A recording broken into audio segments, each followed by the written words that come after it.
agaasimaha guud ee wasaaradda gaadiidka iyo horumarinta jidadka Soomaaliland Axmed Abakor ayaa maanta xadhiga ka jaray xafiiska gaadiidka tareelayaasha xamuulka ka qaada takada magaalada Berbera ee ururka iskaashatada gaadiidka waaweyn ee Tawfiiq.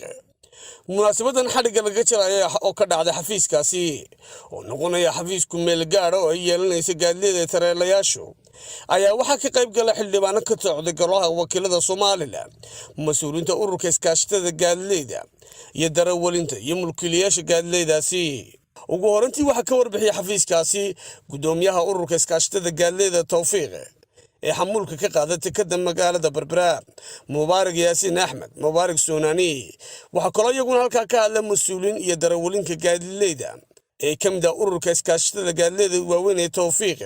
maanta bisha 22 tahay waxaan furaynaa si ku meel gaar ah laanta tareelka qaybta laanta tareelka ee Tawfiiq iskaashatada Tawfiiq ayaan furaynaa xafiis ay leeyihiin inta guriga qabyada loo dhameystirayo xafiiskoodii guud loo dhameystirayo ayuu si ku meel gaar ah aan u qabanay inaan xafiis ku meel gaar ah u sameeyno aan u tayeyno aan qalab u dhigno taasoo aan ganacsatada aan farayo inaan reformkii aan sameynay qof walba aan cidla gaadiidkanimadii jawanada jiri jiray aan banaanka ilkaha joogi jiray in wixii ka dambeeya xafiis walba loogu soo hagaagi doono nimanka waraadada qaybteeda waraadkuna waxaan doonayaa in iyaguna ka hawlgalaan oo taas baa dhimataana weegan insha Allah ayaan qaban doonaa inaan xafiiska labaad ee waraadkan iyagana furi doono.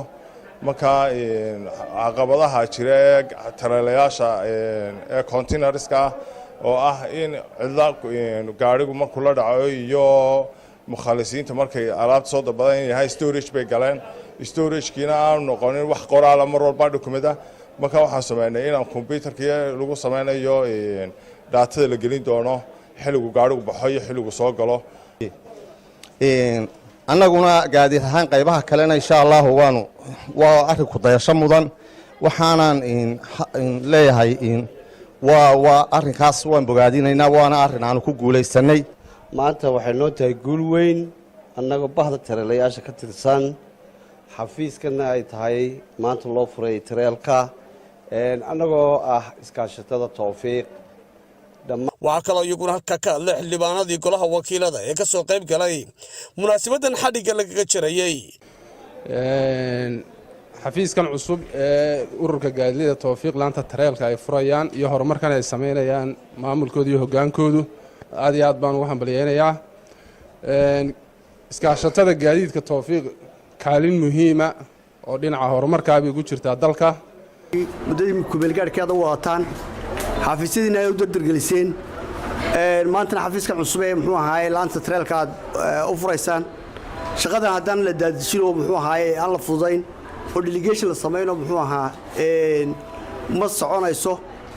gabagabadii waxa halka ka hadlay agaasimaha guud ee wasaaradda gaadiidka iyo horumarinta jidadka Soomaaliland Axmed Abakor Maxamed.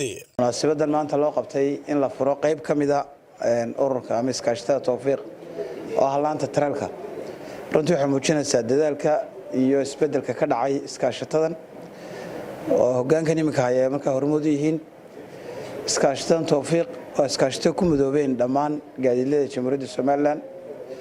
wasaaradda gaadiidka iyo horumarinta jidadku waxay runtii sida waajibaadka qaranku u xil saareen iyadoo gudanaysa. waxaan runtii aan doonaynaa in gaadiidleyda reer Soomaaliland ay noqdaan qaar markaa tayadoodu aad u sareyso si markaa ay ugu shaqeeyaan muwaadiniinta reer Soomaaliland iyo dadka ajnabiga ee wadamada jaarka markaa adeegga uga baahan. dekedeennii waa la balaadhiyay ogtiin qaybtii hore way dhamaatay si fiican bay u shaqeysaa. qayb labaad baa lagu dareeyaa dhawaan bilaabmaysa. wadadii wadika arko waa la casriyeeyay wadadii Berbera ilaa wajaalan yar baa ka dhiman 80% waa dhameystirantay. airportkii wadika arka waa la dhameystiray. free zone ka imika bilaabmay. waxaasna waxa u socdaan wax weeyaan marinkan Berbera corridor siyaasadda guud ee xukuumaddu ka leedahay oo ah in dhaqaalaha dalka kor lagu qaado. markii munaasabadaasi soo dhammaatayna waxaa xadhigga laga jaray xafiiska cusub ee ku-meel gaadhka u noqonaya gaadiidleyda tareelayaasha ee ururka iskaashatada gaadiidleyda waaweyn ee tawfiiq ee xamuulka ka qaada tekada magaalada Berbera u kala guusha gobolada iyo degmooyinka Soomaaliland. Sadiq Arab Sulaymaan, telefishinka caalamiga Home Cable TV, magaalada Berbera.